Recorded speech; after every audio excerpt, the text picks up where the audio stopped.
দোষী মানুষ বাসা দাঁড়ালে, দোষী মানুষ আমার বাড়ির মেহমান হলে আমার ইজ্জত যায়। আর আমি সেই দোষী মানুষ যখন 1000 বার অন্যায় করার পরে, 1000 বার নাফরমানি করার পরে, সেই মালিক যার কাছে আমার জীবনের কোনো কিছু গোপন নাই, সব ভালো করে জানেন, এরপরেও যিনি জান্নাতের বাগানে আসতে গেলে আমাকে বাধা দেন না, থামিয়ে দেন না, আমার সেই মালিক আল্লাহ রাব্বুল আলামিন জান্নাতে হাজির হলে আমি দোষী মানুষ, এই কারণে আল্লাহ রাব্বুল আলামিনের আইন হয় না, আমার আইন হয়। দোষী মানুষ কেন আমার পাশে? দোষী মানুষের সাথে কেন আমার আত্মীয়তা? দোষী মানুষের সাথে কেন আমার সন্তানদের বন্ধুত্ব? এই কারণে সমাজে আমার আইন হবে। কিন্তু আমি সেই দোষী মানুষ যে 1000 বার অন্যায় করেছি, নাফরমানি করেছি, কত নামাজ রোজা আছে, কতবার খেয়ানত করেছি, কতবার আমানতের খেয়ানত হয়েছে, কতবার অসত্য সাক্ষী দিয়েছি, সবকিছু জানার পরেও আল্লাহ রাব্বুল আলামিন কিন্তু এটা বলেন না তুই দোষী, তুই আমার ঘরে আসতে পারবি না। আমার ঘরে দোষীরা আসবে না, শুধু গরীরা আসবে। বরং আল্লাহ রাব্বুল আলামিনের অশেষ মেহেরবানি, সব দোষী মানুষ যদি একসাথে জমা হয়ে যায় আল্লাহর ঘরে, আল্লাহ রাব্বুল আলামিনের আইন হয় না, বরং আল্লাহ রাব্বুল আলামিনের তারিফ হয়। সাইয়্যিদুনা আব্দুল কাদের জিলানী রাহমাতুল্লাহি আলাইহি কে প্রশ্ন করা হয়েছিল, আব্দুল কাদের, আল্লাহর সাথে আপনার সম্পর্ক হলো কি করে? আপনি আল্লাহর করিব হলেন কি করে? সাইয়্যিদুনা আব্দুল কাদের জিলানী রাহমাতুল্লাহি আলাইহি বলেন, তারাকুতুল আবওয়াবা কুল্লাহা, দুয়ারে দুয়ারে গিয়েছি, যেখানে গিয়েছি কম্পিটিশন আছে, যেখানে গিয়েছি মানুষের চাহিদা আছে, দুয়ারে দুয়ারে গিয়েছি, আমার জায়গা হয় না। আমি আমার মালিক আল্লাহ রাব্বুল আলামিনের দরবারে ফিরে এসেছি, এসে দেখলাম দুনিয়ার সমস্ত গুনাহগার দোষী মানুষের জায়গা আল্লাহ দরবারে আছে। সুতরাং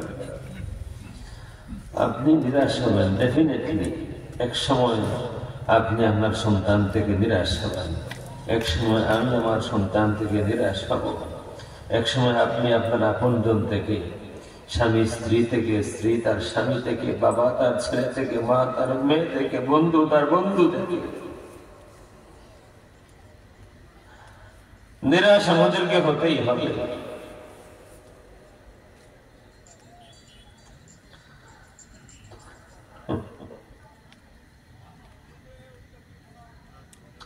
আমাদের এমন কোন আপনজন নাই, তিনি আগে থেকে বলে দিবেন তুমি যত অন্যায় করো না কেন, আমার দুয়ার তোমার জন্য খোলা থাকবে, তুমি দোষী হও, নাফরমান হও, যেই হও, আমার দুয়ার তোমার জন্য বন্ধ হবে না। একজনই আছে যিনি আগে থেকে ঘোষণা দিয়েছেন, বান্দা আমার, তোমার অপরাধ যত বেশি হবে, তোমার নাফরমানি যত বেশি হবে, তুমি যত বড় দোষী হও, দুনিয়ার সব মানুষও যদি তোমাকে দোষী মনে করে, তোমার সন্তান তোমাকে দোষী মনে করে, তোমার বাবা তোমাকে দোষী মনে করে, তোমার মা তোমাকে দোষী মনে করে, তোমার বন্ধু তোমার থেকে দূরে সরে গিয়েছে, তুমি দোষী মানুষ, মানুষ তাদের দুয়ার তোমার জন্য বন্ধ করে দিয়েছে, কারো দুয়ারে তোমার জায়গা নেই, কারো অন্তরে তোমার জন্য মায়া নেই।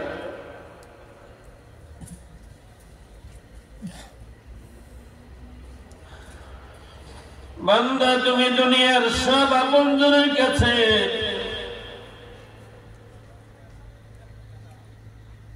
দুনিয়ার সব আপনজনের পর হতে পারো,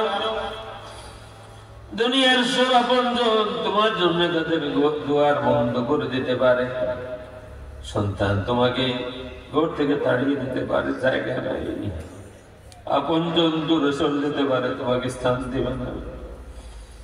বান্দা তুমি জেনে রাখো, দুনিয়ার সব দরদির দোয়া যদি তোমার জন্য বন্ধ হয়ে যায়, তোমার নাফরমানি যত বেশি হোক, তোমার মালিক আল্লাহ রাব্বুল আলামিনের রহমতের দোয়া তোমার জন্য কোনোদিন বন্ধ হবে না। ইয়া ইবাদিয়াল্লাযীনা আসরাফু আলা আনফুসিহিম লা তাকনাতু মির রাহমাতিল্লাহ।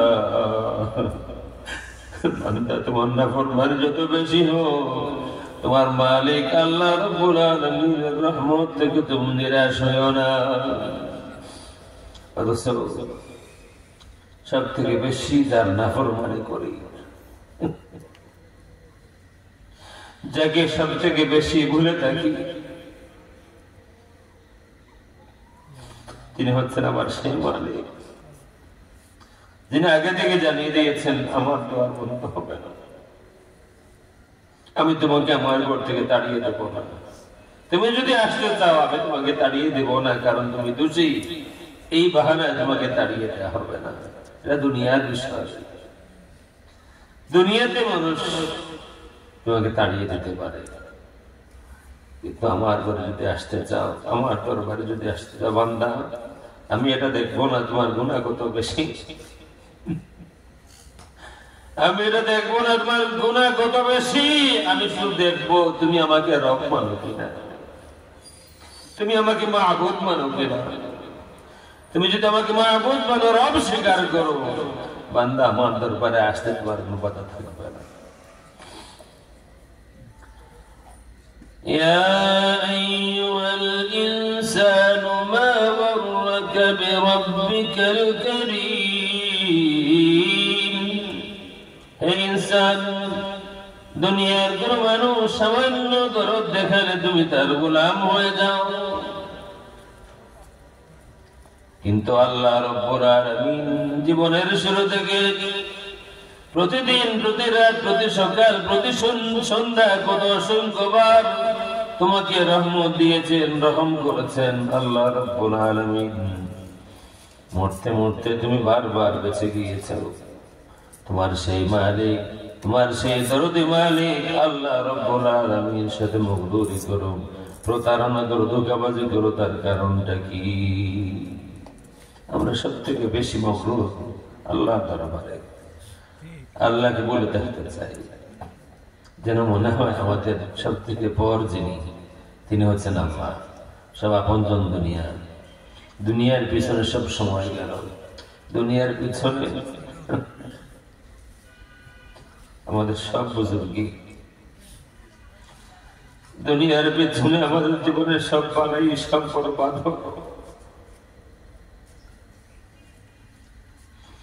কিন্তু সবকিছুর পর কেউ কারো না, কেউ কারো না।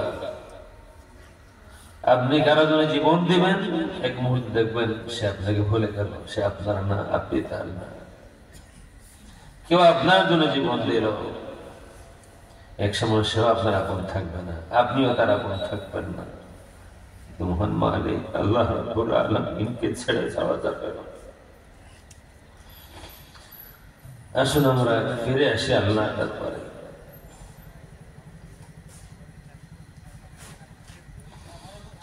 দুনিয়ার গোলামি বাদ দিয়ে আল্লাহর গোলামি কবুল করি। আল্লাহ যতদিন বেঁচে থাকবো গোলামি করবো শুধু তোমার। দুনিয়াতে তুমি আমাকে দিয়েছ, আমার ঘর সংসার আছে, প্রয়োজন মতো আমি দুনিয়াকে ভোগ করব, কিন্তু দুনিয়ার গোলামি করবো না। ওয়াজ করা সহজ, আমল করা কঠিন। ওয়াজ খুব সহজ, সবাই ওয়াজ পারবো আমরা, আমল কঠিন। এই কারণে আমি বলি যে ওয়াজ আমাদের বহু আছে, ওয়াজ আছে, আমল নাই। ঠিক না বেটির কথাটা? আমার সব মস্তক মিলাইয়া কত কোটি কোটি টাকার ওয়াজ হয় প্রতি রাতে, কিন্তু সেই অনুপাতে আমাদের আমল ঠিক হয় না। সেই অনুপাতে আমাদের সমাজে তো কোনো ধরনের বুড়াই দেখবার কোথায় না। এত ওয়াজ হচ্ছে, ডানে বামে সামনে পিছনে, গ্রামে গ্রামে গঞ্জে গঞ্জে ওয়াজ হচ্ছে, মাদ্রাসার ওয়াজ, মসজিদের ওয়াজ, কমিটির ওয়াজ, সমিতির ওয়াজ, এত ওয়াজ হচ্ছে। যদি আসলে ওয়াজটা কাজে লাগতো, আমরা যদি মনের কান দিয়ে শুনতাম, আমাদের দেশে কোনো দোষী মানুষ হওয়ার কথা না, শুধু ওয়াজ আর ওয়াজ। কিন্তু বাস্তবতা হলো ওয়াজ আছে, আমল মুঠেই নাই। আমরা যারা ওয়াজ করি আমাদের অনেক সময় ইখলাসের অভাব আছে, যারা ওয়াজ করায় তাদের মধ্যেও ইখলাসের অভাব আছে। একেবারে বাস্তব দেখছি, আমি মিলাইয়া দেখছি। যারা ওয়াজ কমিটি ওয়াজের আগের দিনও নামাজ পড়ে নাই, এই দিনে পড়বে কিনা সন্দেহ আছে। আমাকে তারেক নিতে আসছিল আমার কাছে এক সমিতির সভাপতি। বললাম, গতকালকে হজরে নামাজ পড়ছো? হুজুর মিথ্যা বলবো না, পড়ি নাই। আগামী কালকে নামাজ পড়বা না নিয়ত করে নিয়েছো? না, এখন নিয়ত করে নেই। বললাম, ঠিক আছে, যাও তোমার কমিটি নিয়ে এক সপ্তাহ নামাজ পড়ে তারপরে আসবা দাওয়াত তারিখ দেবে। কয়েকদিন পর আসলো, এসে বললো আমরা নামাজ পড়ছি, দিলাম তারিখ। এই বছর আর সে আসে নাই, তার বাপকে পাঠাইছে। এই বছর ওই মেয়ে আর আসে না, ভাবছে যে এইবার গেলে আবার ধরা খাই। গত বছর যেভাবে হোক হয়তো 2-3 দিন পরে মোটামুটি বুঝাইছিলাম। এই বছর আবার প্রশ্ন করে যে পুরা বছর পড়ছো কিনা। এই কারণে বলেছে, বাবা আমি না, তুমি যাও, তারিখ তুমি আনো, বাকিটা আমি জানি। সুতরাং আমাদের ওয়াজ আছে, আমল নাই। আলিম আছে, ইলম নাই। মসজিদ আছে, মুসল্লি নাই। ইমানদার আছে, আমানতদারি নাই। মুসলমান আছে, আখলাক নাই, মুআমালাত নাই। আমরা নামে শুরুতে সকলেই ভালো ভালো মুসলমান, ব্যবহারে, চরিত্রে, মানুষের সাথে লেনদেনে আমরা মুসলমানই না। এই আফসোসটা আমি কোথায় রাখবো? আমি আপনার কথা বলছি না, আমার কথাও বলছি। আমার একটি বিষয় দেওয়া হয়েছে, শাহানের ইসলাম। আসলে এই বিষয়ে আলোচনার জন্য তাজা দিল মানুষ দরকার। আমার মতো মুর্দা দিল মানুষ দ্বারা এই বিষয়ে আলোচনা হবে না। তারপর আমি চেষ্টা করব আমার মায়ান মসজিদ যেন মায়ান নজর হবে।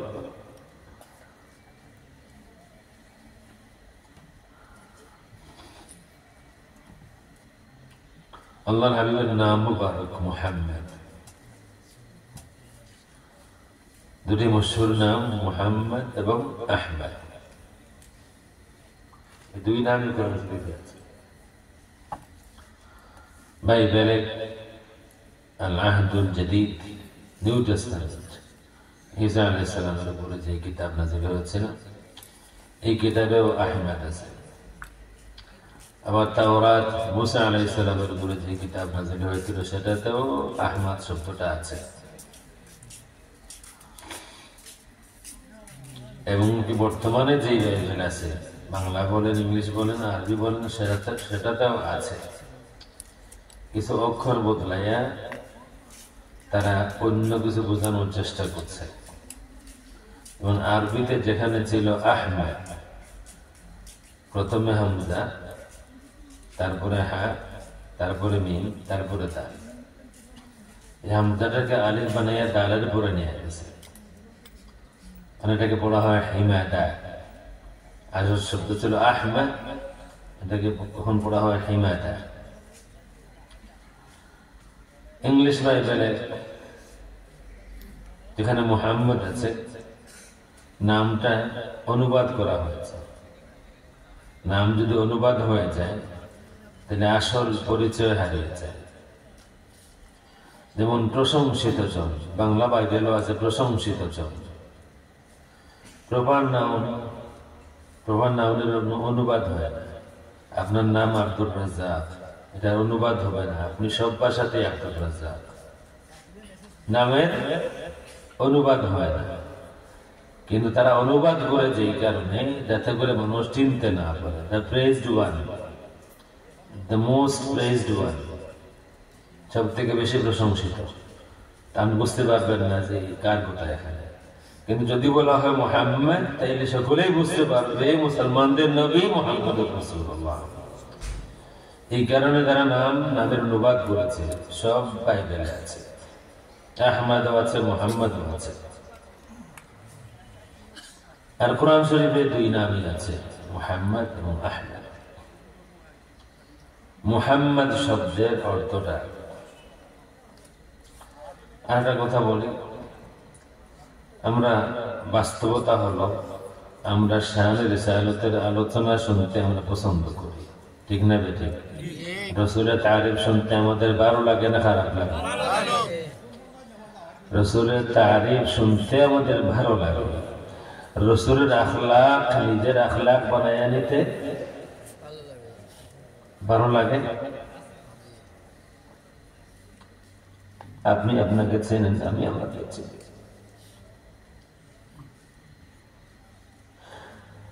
রসুলের আখলাক আপনার মধ্যে কতটুকু আছে আপনি হিসাবটা মিলে নেন।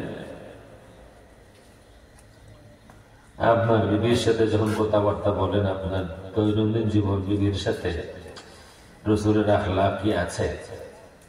স্বামীর সাথে সম্পর্ক রসুলের আখলাক আছে? মায়ের সাথে সম্পর্ক, বাবার সাথে সম্পর্ক, সন্তানের সাথে সম্পর্ক রসুলের আখলাক কি আছে? গ্রামের মানুষ, পাড়া প্রতিবেশী, হিন্দু মুসলমান সকলের সাথে আমাদের ওটা বসা আছে, ব্যবসা বাণিজ্য আছে। আমি কি বলতে পারবো আমার জবানের সাথে জীবনের মিল আছে? আমি যেমন রসুলের তারিফ শুনতে চাই, আমার মধ্যে আমার দৈনন্দিন জীবনে রসুলের আখলাকও আছে। একেবারে নয় এটা আমি বলবো না, কিন্তু সংখ্যাটা কোন দিকে বেশি?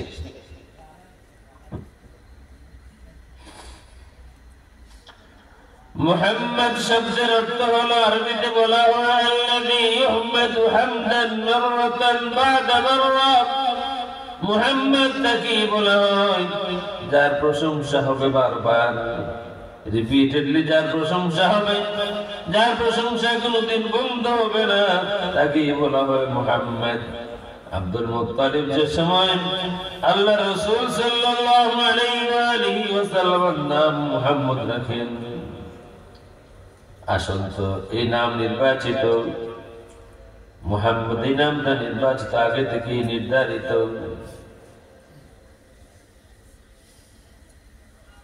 আল্লাহ রাসূলের নাম যে মুহাম্মদ রাখা হবে এটা আগে থেকে নির্ধারিত। রাসূলের মাকে স্বপ্নে দেখানো হলো, ফাসাম্মিহি ইযা ওয়াদা'তিহি মুহাম্মাদান সাল্লাল্লাহু আলাইহি ওয়াসাল্লাম লিআন্নাহু সাতুহমাদু উকবা।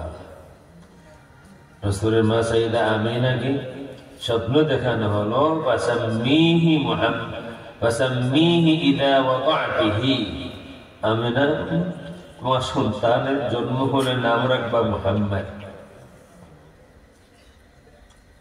লিআন্নাহু সাতুহমাদু উকবা, কারণ তার বাকি জীবন শুধু প্রশংসা। এই স্বপ্নের খবরটা তার শ্বশুর আব্দুল মুত্তালিবকে জানালেন, যে স্বপ্নে আমাকে বলে দেওয়া হয়েছে নাম হবে মুহাম্মদ।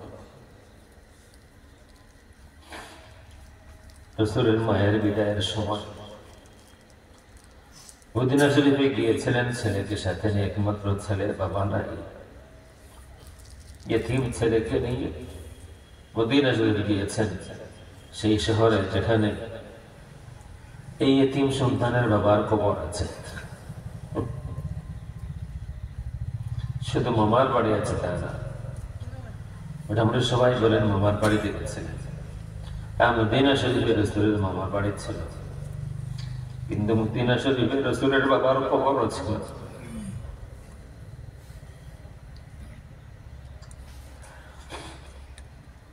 যখন হালিমা ফেরত নিয়ে আসে, বুক বিতারণের পর ভয় পেয়ে যায়, তখন সাইয়্যিদা আমিনা রাদিয়াল্লাহু আনহা তিনি ছেলেকে নিয়ে মদিনা শরীফ যান। উদ্দেশ্য কি ছিল? মামার বাড়ির সাথে পরিচয় করিয়ে দেয়, বাবার কবর আছে সেখানে, মুহাম্মদ তুমি তোমার বাবাকে দেখো না, তোমার বাবার কবর এখানে আছে। মসজিদুল গমামার পাশে, আমার জানা মতে মসজিদুল গমামা আর মসজিদ নববীর মধ্যখানে, মসজিদুল গমামার পাশে এখানে আল্লাহ রাসূলের বাবার কবর।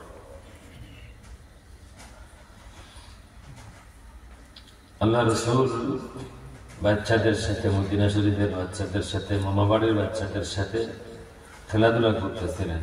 একজন ইহুদি আসে, আল্লাহ রাসূলকে বলে, এ বাচ্চা তুমি ঘুরে দাঁড়াও, পিছন দিকটা দেখি।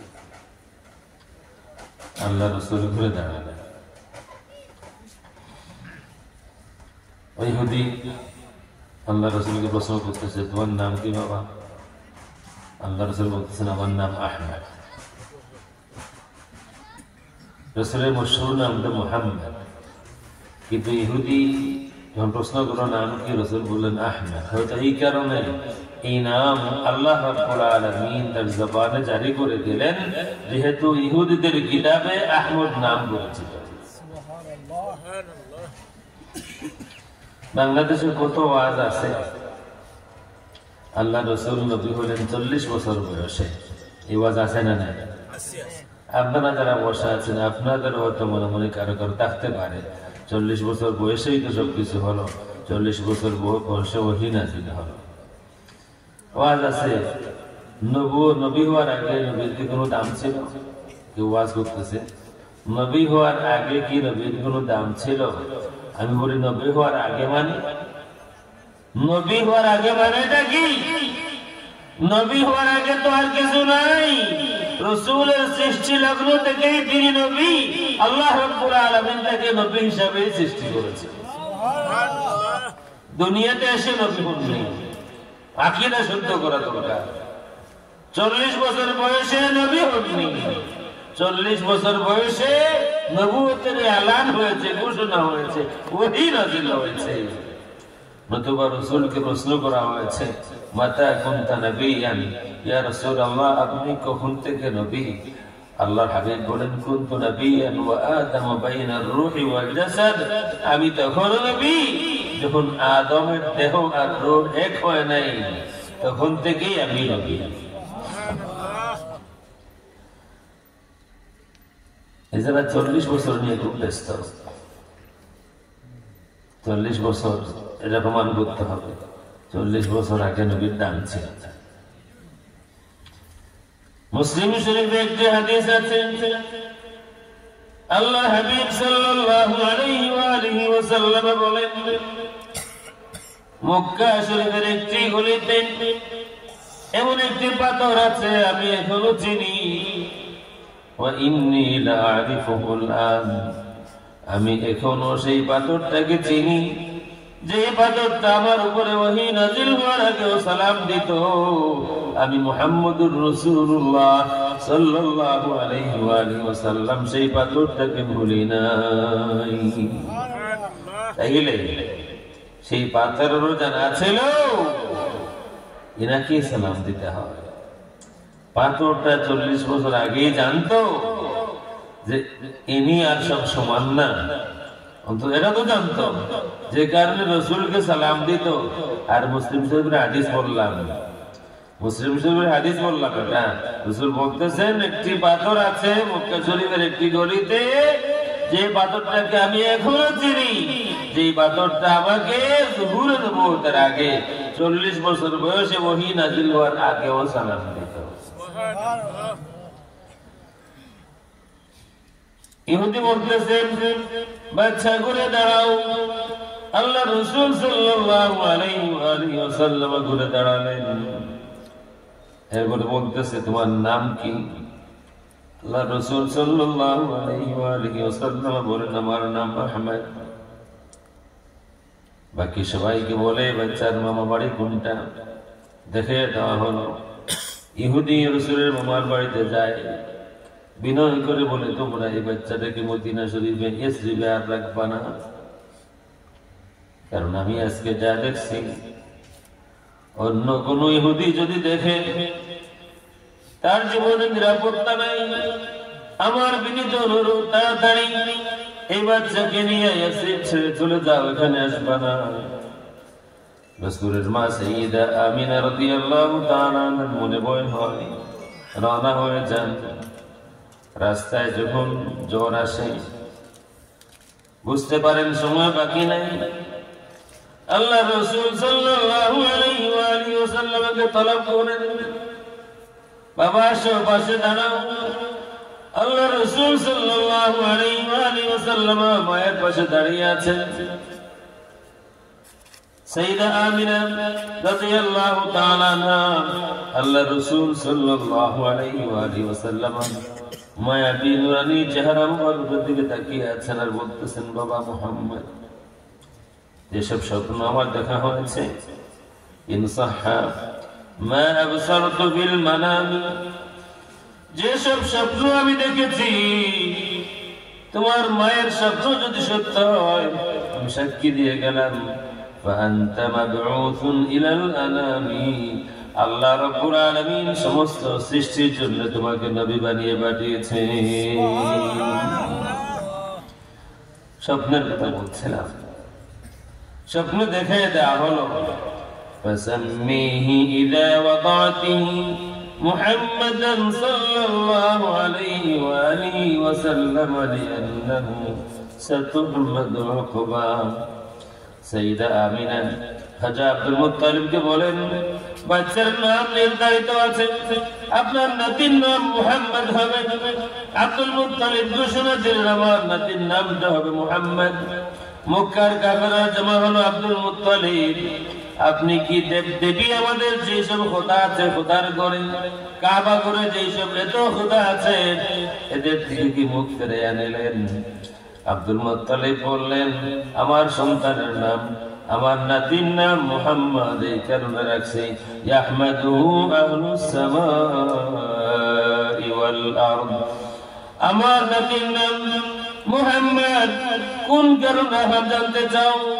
আমার নাতির নাম মুহাম্মদ এই কারণে রাখলাম, কারণ আমার নাতির প্রশংসা হবে আসমানবাসী জমিনবাসী সকলে মিলে আমার নাতি মুহাম্মদের প্রশংসায় পঞ্চমুখ হবে। এটা গোপন সংবাদ ছিল সাইয়্যিদা আমিনা থেকে, নাম মুহাম্মদ রাখতে হবে। এই কারণে হাজা আব্দুল মুত্তালিব বললেন, আমি রাখছি এই কারণে মুহাম্মদ, কারণ জানতেন মুহাম্মদ নামের অর্থ কি, আল্লাযী ইউহমাদু হামদান মাররাতান বা'দা মাররা, যার প্রশংসা বারবার হয়, যার কোনো আইব আলোচনা হয় না, যার কোনো আইব নাই, এমন মানুষের প্রশংসা বারবার হয়। আমরা যারা আছি সমাজে ভালো ভালো মানুষ আছেন, কিন্তু এমন মানুষ নাই যার প্রশংসা বারবার হয়, মাঝে মধ্যে আইব আলোচনা হয় না। হয়তো আমরা আমাদের সমাজের কাছে, গ্রামের মানুষের কাছে, দেশের মানুষের কাছে, আমাদের ছাত্রদের কাছে, আমাদের বন্ধুদের কাছে হয়তো আমরা ভালো মানুষ, কিন্তু ঘরে আমার বিবি জানে সবাই লোকটাকে যতটুকু ভালো বলে আসলে সেটা তো ভালো নয়।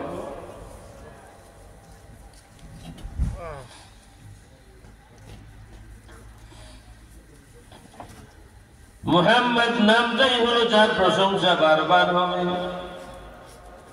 যার প্রশংসা বারবার হবে। আহমদ নামের অর্থ হলো যিনি সব থেকে বেশি প্রশংসা করবেন।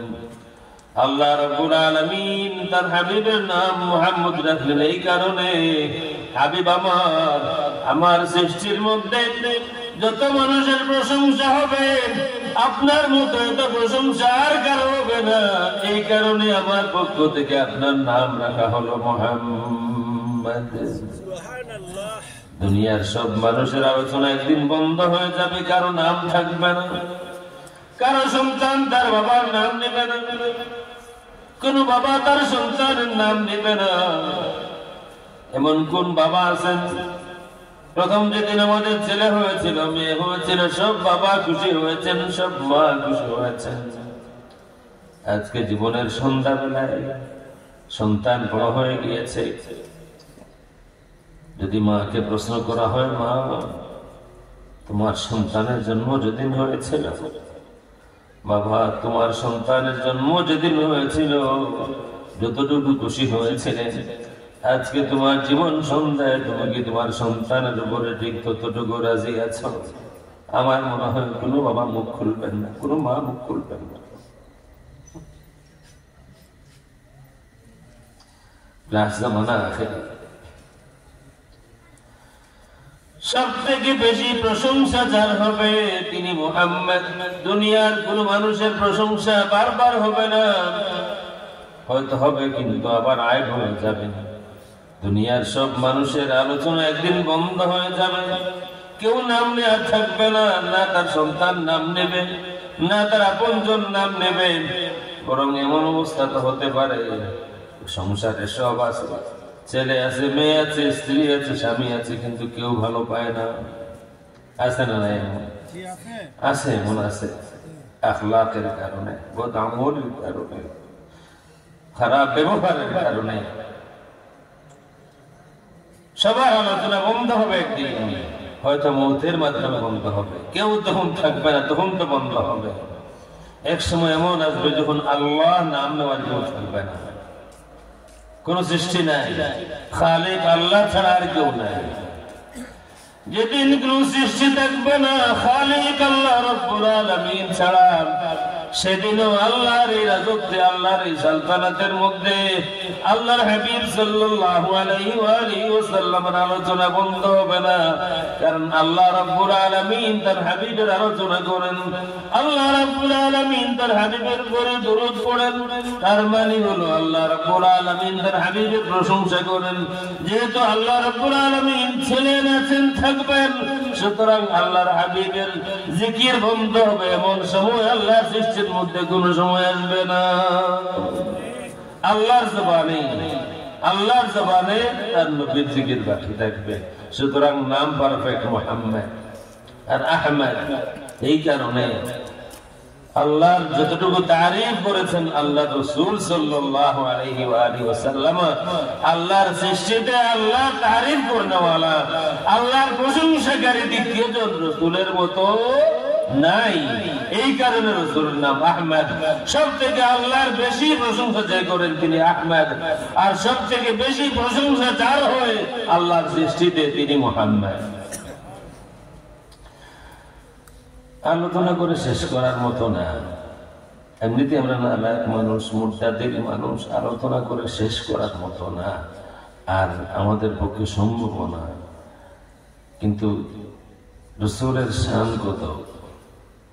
আমি যেহেতু সব মানুষই আমরা মতলবী, আমি আমার মতলবটাকেই আমি গুরুত্ব দিই বেশি। রাসূলের শান কত মহান! কিছু মানুষ আল্লাহ রাসূলকে আরশে নিয়ে শেষ করেন যে এতটুকু রাসূলের শান। আমি গুনাহগার, এটার সাথে একমত না। রাসূল মেরাজে গিয়েছেন, কিন্তু শেষ কোন ঠিকানা বলা যাবে না যে মেরাজে গিয়া আরশে আল্লাহর সাথে দেখা হলো, এটার কোনো দলিল নাই। দলিল হলো আকীদা তাহাবিয়া করুন, দলিল হলো ثم علا به فوق ذلك إلى ما لا يعلمه إلا الله। এটা হলো বুখারী শরীফে আনাস বিন মালিক রাদিয়াল্লাহু তাআলা আনহু কোট, এটা বুখারী শরীফে। একই কথা আকীদা তাহাবিয়াতে আছে। আরশের মধ্যে আল্লাহ রাব্বুল আলামিন কোন জায়গার সাথে সম্পর্কিত নন। আল্লাহ কোথাও অবস্থান করেন না, আল্লাহ কোথাও বসা নন, আল্লাহ তার সৃষ্টির মধ্যে কোথাও বিরাজমান নন। আল্লাহর ইলম কুদরত সর্বত্র বিরাজমান। আল্লাহ ওয়া হুয়াল আন আলা মা আলাইহি কান। সৃষ্টির আগে আল্লাহ যেমন ছিলেন আল্লাহ এখনো তেমন। আরশ এটা বসার কোনো জায়গা না। মানুষ মনে করে আরশ বসার জায়গা, আল্লাহকে আরশে বসাইয়া রাখে। আরশ আল্লাহর আরশ বসার জায়গা না, বিলকিস রানীর আরশ বসার জায়গা। আমাদের বাংলাদেশের প্রেসিডেন্ট, প্রধানমন্ত্রী, তাদের সিংহাসন বসার জায়গা। আল্লাহর আরশ এটা বসার কোনো জায়গা নয়। মাওলা আলী রাদিয়াল্লাহু তাআলা বলেছেন, ইন্নাল্লাহা খালাকা আল আরশা ইযহারান লিকুদরাতিহি লা মাকানান লিযাতিহি। আল্লাহ রাব্বুল আলামিন আরশ সৃষ্টি করেছেন তার কুদরত জাহিরের জন্য, বসার জন্য না। আরশ বসার কোনো জায়গা না। আরশ আল্লাহর বৃহত্তম সৃষ্টি। আল্লাহ আরশ সৃষ্টি করেছেন তার কুদরত জাহিরের জন্য। আল্লাহ রাসূল সাল্লাল্লাহু আলাইহি ওয়া আলিহি ওয়াসাল্লামের সয়ের সফরটা আরশেরও ঊর্ধ্বে ছিল, আরশেরও ঊর্ধ্বে ছিল। আমি বলছিলাম যে আমি আমার মতলবের কথাই বলি, রাসূলের শানটা আলী আমার জবানে মানায় না।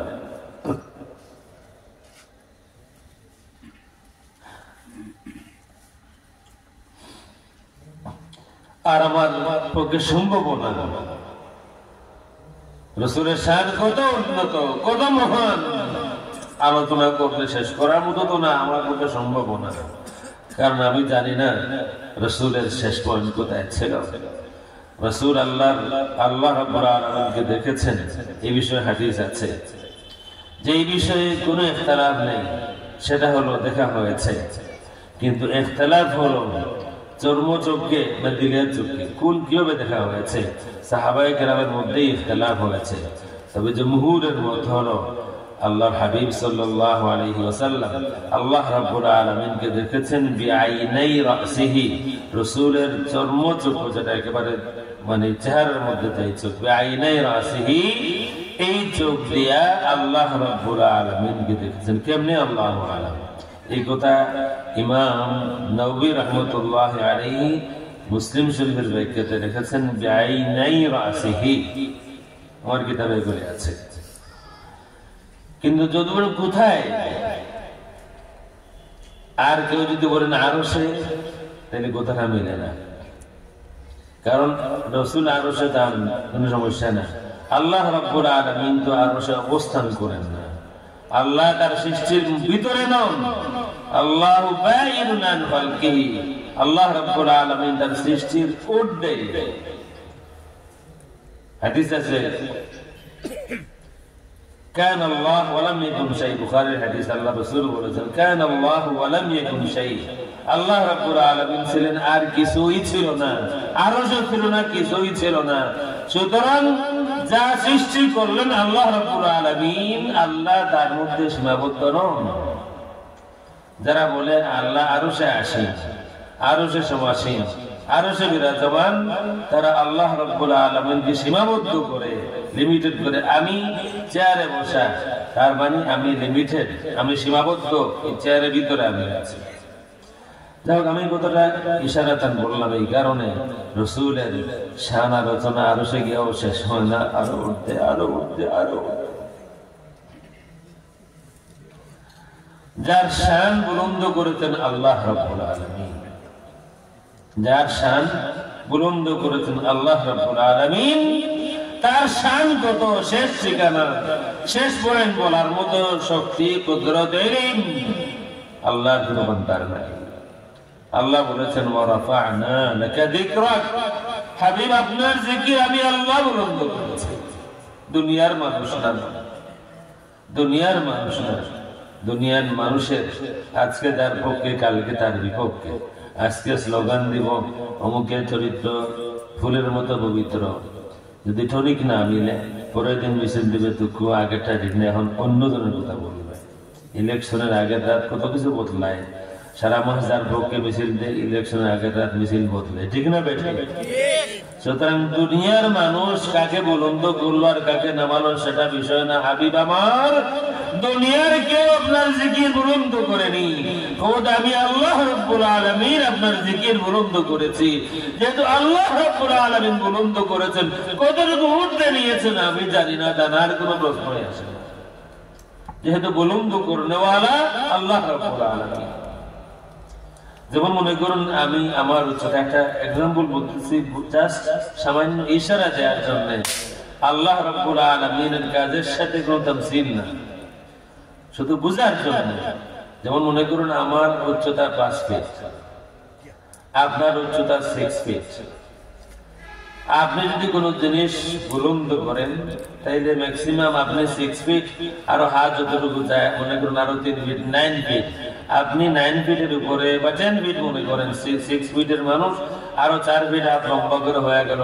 আপনি সর্বোচ্চ 10 ফিট পর্যন্ত বুলন্দ করতে পারবেন আপনার মাথার উপরে নিয়ে গেলে, এর বাইরে আপনি আর পারবেন না, আমি আমার মতো করে। সুতরাং যার শান যত, যার মাকাম যত, তিনি বুলন্দ করবেন তত।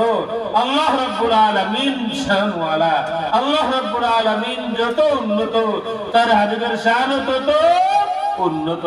আল্লাহ রাব্বুল আলামিন, রব্বুল আলামিন, তার হাবিব রাহমাতুল লিল আলামিন। সুতরাং আমার অনুরোধ হলো সকল উলামায়ে কেরামের কাছে, আপনারা আল্লাহর ওয়াস্তে আল্লাহ রাসূলের শানকে আরশে দেয়া শেষ করবেন না। আল্লাহর সাথে রাসূলের দেখা আরশে নয়, আকীদা তাহাওয়িয়া খুলুন, আমি বললাম বুখারীর হাদিস দেখুন, বললাম আনাস বিন মালিক রাদিয়াল্লাহু তাআলা বলেছেন সুম্মা আলা বিহি ফাওকা যালিকা ইলা মা লা ইয়ালামুহু ইল্লাল্লাহ।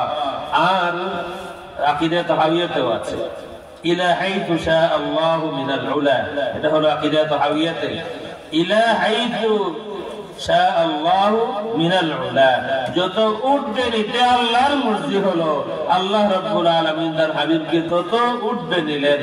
কোন আকীদার কিতাবে, আকীদার মেইন যে মুতুন যেগুলা, সেই কোন আকীদার কিতাবে আপনি এটা পাবেন না যে আল্লাহর হাবিবের সয়ের শেষ হলো আরশে, অথবা আল্লাহর হাবিবের সাথে আল্লাহর মুলাকাত হলো, বা আল্লাহর সাথে তার হাবিবের মুলাকাত হলো, ফাউহা ইলা আবদিহি মা আওহা সুম্মা দানা ফাতাদাল্লা ফাকানা কাবা কাউসাইনি আও আদনা, এইসব বিষয় আরশে সংকলিত হয়েছে, কোন হাদিসে দেখানো সম্ভব না। এটা হলো লামাকানে, আরশের আরো উঠে। সুতরাং আল্লাহ যত উন্নত, তার হাবিবের শান তত উন্নত। সুতরাং আমি আমার মতলবের কথা বলি, রসুলের শানটা আমি আমার মতলবের কথা বলি। মুসলিম শরীফে একটি হাদিস আছে, যে হাদিস থেকে আপনি রসুলের শান বুঝবেন। আর যে হাদিসে আপনার কথা আছে, আমার কথা আছে, যে হাদিসে রসুলের প্রতিটি গুনাহগার উম্মতের কথা আছে, রসুলের শানের সাথে সাথে প্রতিটি উম্মতের কথা আছে। রসুল একদিন কোরআন শরীফ তিলাওয়াত করতেছেন, সূরা ইব্রাহিমের একটি আয়াত তিলাওয়াত করলেন, ফামান তাবিআনি ফাইন্নাহু মিন্নি। আল্লাহ, আমার উম্মতের মধ্যে যারা আমার অনুসরণ করে তারাই শুধু আমার। ফামান তাবিআনি ফাইন্নাহু মিন্নি। আল্লাহ, আমার উম্মতের মধ্যে যারা আমার অনুসরণ করে তারাই শুধু আমার। আল্লাহর হাবিব সাল্লাল্লাহু আলাইহি ওয়াসাল্লাম তিলাওয়াত কন্টিনিউ করলেন। আরেকটা আয়াত সামনে আসলো, সূরা মাইদার আয়াত। ঈসা আলাইহিস সালাম বলছেন, ইন তুআযিবহুম ফাইন্নাহুম ইবাদুক ওয়া ইন তাগফির লাহুম ফাইন্নাকা আনতাল আজিজুল হাকীম। ইন তুআযিবহুম, আল্লাহ তুমি যদি তাদেরকে শাস্তি দাও, ফাইন্নাহুম ইবাদুক, তারা তোমারই বান্দা। ওয়া ইন তাগফির লাহুম, আর যদি মাফ করে দাও, ফাইন্নাকা আনতাল আজিজুল হাকীম, তাইলে মাফ করার কুদরত আপনার আছে। শাস্তি দিলে তারা আপনার বান্দা, মাফ করে দিলে আপনার কুদরত। তুম্মা রাফা ইয়াদাইহি, এতটুকু তেলাওয়াত করার পরে আল্লাহর হাবিব সাল্লাল্লাহু আলাইহি ওয়া আলিহি ওয়াসাল্লাম দুই হাত উত্তোলন করেন। দুটি আয়াতে দুইজন নবীর বর্ণনা আছে। ইব্রাহিম আলাইহিস সালাম বলছেন, আমার উম্মতের মধ্য থেকে যারা আমার অনুসরণ করে তারাই শুধু আমার। ঈসা আলাইহিস সালাম তার উম্মতের কথা বলছেন, আল্লাহ, আমার উম্মতের মধ্য থেকে আমার উম্মতকে তুমি যদি শাস্তি দাও, তাইলে তারা তোমার বান্দা, মাফ করে দিলে তোমার কুদরত। ইব্রাহিম আলাইহিস সালাম বললেন, আল্লাহ, আমার গুনাহগার উম্মত যারা তারাও আমার উম্মত। বরং বললেন, ফামান তাবিআনি ফাইন্নাহু মিন্নি, যারা আমার অনুসরণ করে তারাই শুধু আমার। ঈসা আলাইহিস সালাম তিনিও দায়িত্ব নিলেন না, শুধু বললেন, আযাব দিলে তারা তোমার বান্দা, মাফ করে দিলে তোমার কুদরত। সাথে সাথে আল্লাহর হাবিব সাল্লাল্লাহু আলাইহি ওয়া আলিহি ওয়াসাল্লাম দুই হাত তুললেন। উম্মতের কথা মনে পড়ে গেল, আরে ইব্রাহিম নবী, তিনি তো শুধু নেককার যারা, তার উম্মতের ভালো মানুষ যারা, তাদের কথাই বললেন, তাদেরকে উম্মত স্বীকার করলেন, তাদের দায়িত্ব নিলেন, গুনাহগারদের কথা বললেন। ঈসা আলাইহিস সালাম তিনি কোনো সুপারিশ করলেন না, গুনাহগারদের পক্ষ নিলেন না, আল্লাহ দরবারে উম্মতের পক্ষ হয়ে মাফ চাইলেন না। দুই একবার পর রাফা ইয়াদাইহি, আল্লাহর হাবিব সাল্লাল্লাহু আলাইহি ওয়া আলিহি ওয়াসাল্লাম দুই হাত করে দোয়া করতে থাকলেন, আল্লাহুম্মা উম্মতি, আল্লাহুম্মা উম্মতি ওয়া বাকা। আল্লাহর হাবিব সাল্লাল্লাহু আলাইহি ওয়া আলিহি ওয়াসাল্লাম কাঁদতে কাঁদতে আল্লাহ দরবারে ফরিয়াদ করেন, আল্লাহ আমার উম্মত অর্থাৎ আল্লাহ আমার সমস্ত উম্মতকে maaf করে দাও। আল্লাহ রাব্বুল আলামিন জিবরিলকে বলেন, জিবরিল ইলা মুহাম্মদ, জিবরিল আমার হাবিবের কাছে যাও, ফাসালহু মা ইবকিক, জিবরিল আমার হাবিবের কাছে জেনে আসো কান্নার কারণ কি। ওয়ারব্বুকা আলাম, তবে জিবরিল আমি আল্লাহ রাব্বুল আলামিন ভালো করেই জানি আমার হাবিব কাঁদতেছেন কেন। জিবরিল যাও তুমি জেনে আসো আমার হাবিব কাঁদতেছেন কেন। জিবরিল আসেন, ফাখবারাহু, আল্লাহর হাবিব জানাইয়া দিলেন যে জিবরিল দেখো আমি কিন্তু আমার কিছু উম্মত বাদ দিয়ে জান্নাতে যেতে পারবো না। আমি শুধু যারা আমাকে মানে তাদের নবী নই, যারা আমার নেককার উম্মত আমি শুধু তাদের নবী নই, আমি আমার গুনাহগার উম্মতের নবী। আমি আমার গুনাহগার উম্মতকে আমি বাদ দিতে পারবো না, গুনাহগার এই কারণে উম্মত আমি ত্যাগ করতে পারবো না।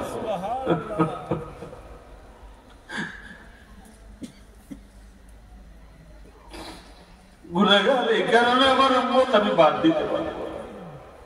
কেউ হয়তো পারবে না, কেউ হতে পারবেন উম্মতের দায়িত্ব না নিয়ে, কিন্তু আমি আমার গুনাহগার উম্মতকে বাদ দিতে পারবো না। অন্য হাদিস আছে জিবরিল আসেন, এসে বলতেছেন, ইয়া রাসূলুল্লাহ, আল্লাহ রাব্বুল আলামিন আপনার কাছে প্রস্তাব পাঠিয়েছেন, আল্লাহ আপনার সন্তুষ্টি চান, আল্লাহ আপনার কাছে মেসেজ দিয়েছেন, আপনার অর্ধেক উম্মত আল্লাহ রাব্বুল আলামিন বিনা হিসাবে মাফ করে দেওয়া হবে যদি আপনি রাজি হন। আল্লাহর হাবিব বলেন, জিবরিল তাইলে বাকি অর্ধেক, আমার বাকি অর্ধেকের কি হবে? জিবরিল আমার অর্ধেক উম্মত নিয়ে যদি রাজি হয়ে যায় তাইলে বাকি উম্মত আর নাজাত হওয়ার কোনো সম্ভাবনা নাই। জিবরিল আর কিছু আছে কিনা? জিবরিল আমিন বলেন, ইয়া রাসূলুল্লাহ আছেন। আল্লাহ রাব্বুল আলামিন প্রথম কথা, আপনি যদি রাজি হয়ে যান অর্ধেক উম্মত মাফ করা হবে, অর্ধেকের বিষয়ে কোনো আলোচনা নাই, জাহান্নামেই থাকবে। যদি আপনি রাজি না হন তাহলে আল্লাহ রাব্বুল আলামিনের দ্বিতীয় প্রস্তাব হলো আপনাকে আল্লাহ রাব্বুল আলামিন শাফাআতের অধিকার দিবেন। আপনি যত ইচ্ছা আপনার উম্মতকে আপনি শাফাআত করে জান্নাতে নিতে পারবেন। আল্লাহর হাবিব সাল্লাল্লাহু আলাইহি ওয়া আলিহি ওয়াসাল্লাম বলেন, জিবরিল প্রথমটা চাই না, দ্বিতীয়টা আমি চাই, আমাকে শাফাআতের অধিকার দেওয়া হোক। আর জিবরিল সাক্ষী থাকো, যেহেতু আল্লাহ রাব্বুল আলামিন বলেছেন, ওয়ালা সাউফা ইউতিকা রাব্বুকা ফাতারদা, আপনাকে সন্তুষ্ট করা হবে। জিবরিল সাক্ষী থাকো, আমার সর্বশেষ গুনাহগার উম্মতকে maaf না করা পর্যন্ত আমি রাজি হতে পারবো না।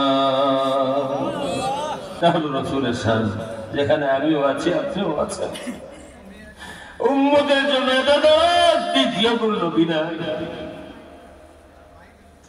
মুসলিম শরীফের হাদিস, জিবরিল আসেন আল্লাহর হাবিবের কাছে, ফাখবারাহু, রাসূল জানায় দিলেন, জিবরিল আমিন আল্লাহ রাব্বুল আলামিনের দরবারে ফেরত যান, আল্লাহ তোমার হাবিবের এই সংবাদ, উম্মত বাদ দিয়া উম্মতকে জাহান্নামে রেখে কোন গুনাহগার উম্মতকে গুনাহের কারণে তিনি ত্যাগ করবেন না। গুনাহগার কোন উম্মতকে জাহান্নামে রেখে তোমার হাবিব জান্নাতে যেতে রাজি নন। আল্লাহ রাব্বুল আলামিন বলেন, জিবরিল আবার যাও, আমার হাবিবকে সুসংবাদ দাও, ইন্না সানুরদিকা ফি উম্মাতিকা, হাবিব আমার যত সময় পর্যন্ত আপনি রাজি না হয়েছেন আল্লাহ রাব্বুল আলামিন তত সময় পর্যন্ত আপনার উম্মতকে maaf দিতেই থাকবে। ওয়ালা নাসুকা, আর আপনাকে কষ্ট দেওয়া হবে না। রাসূল বলেন, এই ঠিক আছে, আমি অর্ধেক উম্মত নিয়ে যেতে পারবো না। এটা হলো আমার সাথে আপনার সাথে যায়, আমরা এমন নবী পেয়েছি, দুনিয়ার সব মানুষ আমাকে একসময় ভুলে যাবে, দুনিয়ার সব মানুষ একসময় আমাকে ভুলে যাবে, কিন্তু আল্লাহ সৃষ্টির মধ্যে একজন আমাকে বলবেন না, তিনি আমার দরদি নবী। তিনি আমার প্রিয় নবী রাহমাতুল লিল আলামিন মুহাম্মদুর রাসূলুল্লাহ সাল্লাল্লাহু আলাইহি ওয়াসাল্লাম। আম্মা আয়েশা রাদিয়াল্লাহু তাআলা আনহার একটি হাদিস বলি, আল্লাহ রাসূল ঘরে আসেন, রাসূলের চেহারায় কিছুটা খুশি খুশি ভাব ছিল, যা সাধারণত থাকতো না। সবসময় উম্মতের চিন্তায় পেরেশান, সবসময় রাসূলের মনে উম্মতের টেনশন।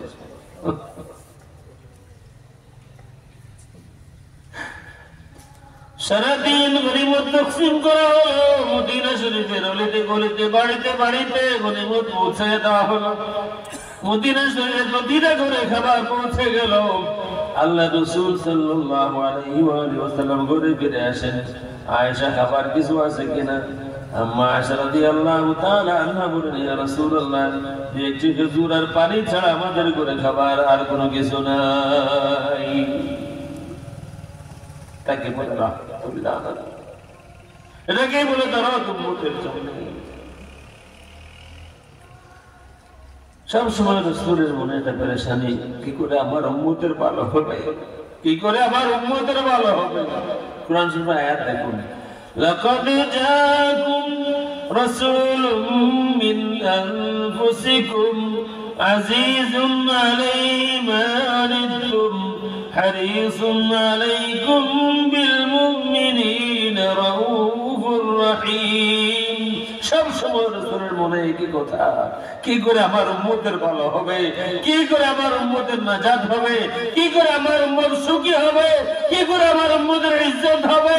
সব সময় 24 ঘন্টা যার অন্তরে উম্মতের জন্য দরদ, উম্মতের জন্য মায়া, তিনি হচ্ছে আমার দরদি নবী রাহমাতুল লিল আলামিন মুহাম্মদুর রাসূলুল্লাহ সাল্লাল্লাহু আলাইহি ওয়াসাল্লাম। দুনিয়া থেকে বিদায় হয়ে যাবেন, শেষ মুহূর্ত, রাসূলের জীবনের শেষ কয়েকটি মুহূর্ত বাকি আছে।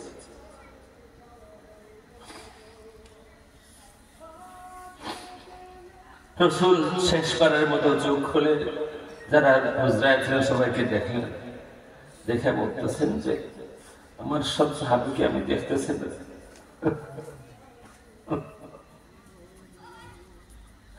আরো বলেন, যারা আছো, আমার যেসব সাহাবী এখানে উপস্থিত নাই, অন্য কোথাও আছে, তাদের কাছে আমার সালামটা পৌঁছে দিও। আর কিয়ামত পর্যন্ত আমার যদি উম্মত দুনিয়াতে আসবে, দায়িত্ব দিয়ে গেলাম, আমার সালাম আমার নবীজি উম্মতের কাছে তোমরা পৌঁছায় দিও। সুবহানাল্লাহ। রাসূলের জীবনের শেষ মুহূর্তের কথা, চোখ বন্ধ হওয়ার আগে সাহাবীরা তারা এখনো মসজিদ নাই, সালাম পৌঁছায় দিও। শুধু তারা না, কিয়ামত পর্যন্ত আমার যত উম্মত দুনিয়াতে আসবে, ঈমান আনবে আমার উপরে, তাদের কাছেও আমার সালামটা পৌঁছায় দিও। সুবহানাল্লাহ। এমন দরদি নবী, এমন শানওয়ালা নবী আরেকজন নাই, যিনি দুনিয়াতে একই কান্না, ওফাতের সময় একই কথা, কবরে যাওয়ার পরেও একই অবস্থা, কাল হাসরের ময়দানেও একই অবস্থা। আল্লাহ আমার উম্মত, আমার উম্মত, আল্লাহ আমার জন্য কিছু চাই না, ফাতেমার জন্য কিছু চাই না। আল্লাহুম্মা লা আসআলুকা আন নাফসি ওয়ালা ফাতিমাতা ইবনাতি।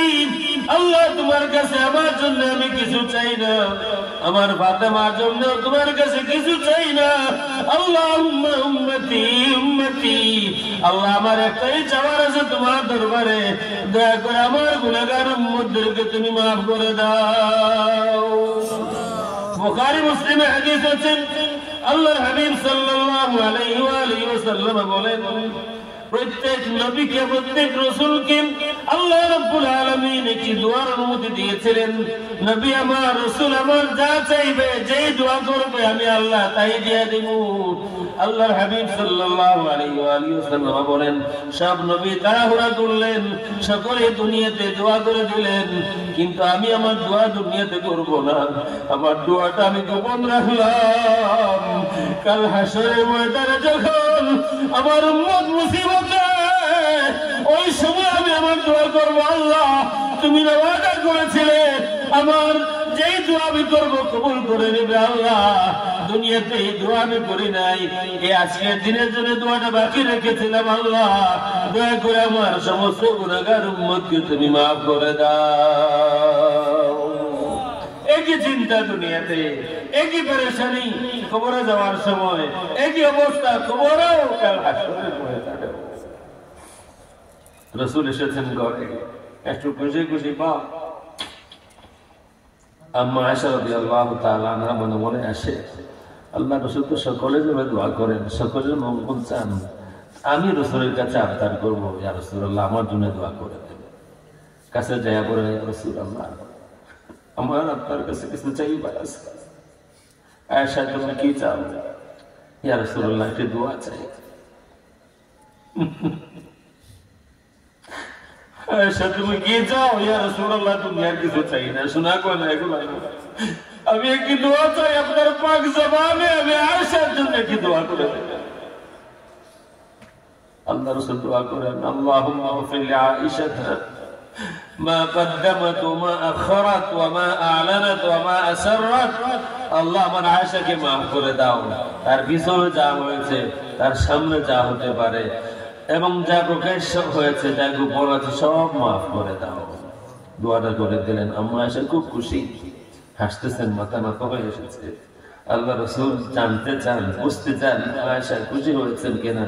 বলেন, আয়েশা খুশি হলো নাই? বলেন, ইয়া রাসূলুল্লাহ খুশি না হওয়ার কোনো কারণ তো নাই, আপনার পাক জবানে আমি আয়েশার নাম নিয়ে দোয়া করে দিয়েছি।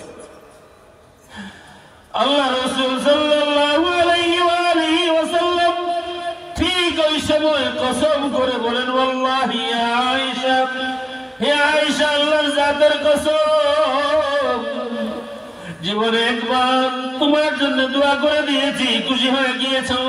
আয়েশা জেনে রাখো, আল্লাহর জাতের কসম, ওয়াল্লাহি ইন্নাহা লাদুআই লিউম্মতি ফি কুল্লি সালাহ। আল্লাহর জাতের কসম আয়েশা, প্রত্যেক নামাজে, প্রত্যেক সিজদায় এই একই দোয়া আমি আমার প্রত্যেক উম্মতের জন্য করে থাকি। সুবহানাল্লাহ। রাসূলের শান, রহমতুল আলামিনের শান, সিজদায় গেলে উম্মতের কথা বলেন না। আয়েশা আল্লাহর কসম, এই কি দোয়া আমি করে থাকি আমার প্রত্যেকটি উম্মতের জন্য, প্রতিটি সিজদায়, প্রতিটি সালাতে।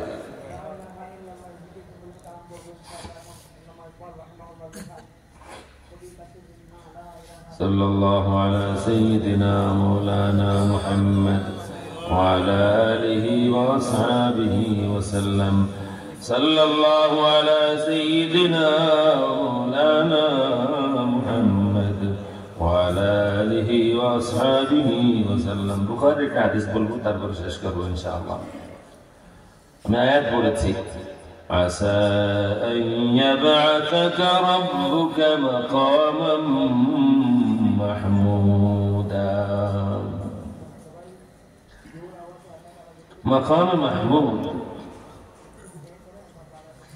মাকাম মাহমুদ কোন জায়গায়? কিছু ওয়াজ আছে। ওয়াজটা হলো যে মাকাম মাহমুদ হলো আল্লাহ রাব্বুল আলামিন তার হাবিবকে ইউজলিসুহু রাব্বুহু মাআহু আলাল আরশ। একটি ওয়াজ হলো ইউজলিসুহু রাব্বুহু মাআহু আলাল আরশ, আল্লাহ রাব্বুল আলামিন তার হাবিবকে তার পাশে আরশে বসাবেন। এর একটা তাফসীর। এই তাফসীর সঠিক নয়, এই তাফসীরটা সঠিক নয়। কেন নয়? এই তাফসীরের মাধ্যমে আল্লাহর জন্য বসা সাব্যস্ত হয়ে যায়। আল্লাহর অর্থ হলো, যেটা আরবি ইবারত হলো, মুজাহিদ থেকে বর্ণনা আছে, ইমাম মুজাহিদ থেকে দুটি তাফসীর মারজুহ, গ্রহণযোগ্য না। এই আয়াতের তাফসীর আর ইলা রাব্বিহা নাযিরা, সেই আয়াতের তাফসীরে যে তাফসীর আছে সেটা মারজুহ, গ্রহণযোগ্য না।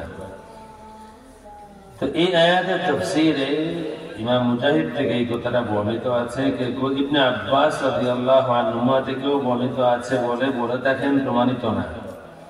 লিউজলিসুহু আল মাকামুল মাহমুদ হচ্ছে আল্লাহ রাব্বুল আলামিন তার হাবিবকে তার পাশে আরশে বসাবেন। এই কথা যদি বলা হয় তাইলে আল্লাহর আরশে বসা সাব্যস্ত হয়ে যায়, অথচ আল্লাহ উঠা বসার মধ্যে নাই। উঠা বসা, ঘুমানো, শোয়া, খাওয়া দাওয়া, টায়ার্ড হওয়া, এই সব কিছু মখলুকের সিফত, আল্লাহর সিফত না। বসা মখলুকের সিফত, ওঠা দাঁড়ানো মখলুকের সিফত, ঘুমানো মখলুকের সিফত, এটা আল্লাহর সিফত নয়, বসা আল্লাহর সিফত নয়। এবং শাইখ ইবনে তাইমিয়া সহ সালাফিদের সাথে আহলুস সুন্নাত ওয়াল জামাতের ইখতিলাফ 800 বছর যাবত এখানে ইখতিলাফ। তারা বলেন আল্লাহ বসা, আর আমরা বলি আল্লাহ বসাতে উঠাতে নাই। বসার জন্য আরো সৃষ্টির আগে আল্লাহ ছিলেন, সুতরাং আরো সৃষ্টির আগে আল্লাহ যেমন ছিলেন এখনো তেমন। ওয়াহুয়াল আন আলা মা আলাইহি কান। সুতরাং এই তাফসীর সঠিক নয় যে আল্লাহ রাব্বুল আলামিন তার হাবিবকে আরশে তার পাশে বসাবেন।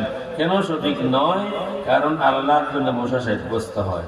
দ্বিতীয়ত হলো মাকাম, এটা মাকআদ না, মাকাম মাকআদ নয়। মাকাম দাঁড়ানোর জায়গা, আর বসার জায়গার নাম আরবিতে মাকআদ বলা হয়। মাকাম বলে বসার জায়গাকে বোঝানো হয় না, মাকাম বলে দাঁড়ানোর জায়গাকে বোঝানো হয়। আরো বেশ কথাবার্তা আছে, আমি সেদিকে যাবো না, জাস্ট ইঙ্গিত দিলাম। মাকাম এটা বসার জায়গা না, মাকাম দাঁড়ানোর জায়গা। মাকআদ হচ্ছে বসার জায়গা। আল্লাহ বলেন নাই আসা আন ইয়াবআসাকা রাব্বুকা মাকআদান মাহমুদা, বলেছেন আসা আন ইয়াবআসাকা রাব্বুকা মাকামান মাহমুদা। মাকাম মাহমুদের তাফসীরটা আমি আমার মতলবের কথা বলি, আমি আমার আশার কথা বলি। আমি গুনাহগার মানুষ, আমার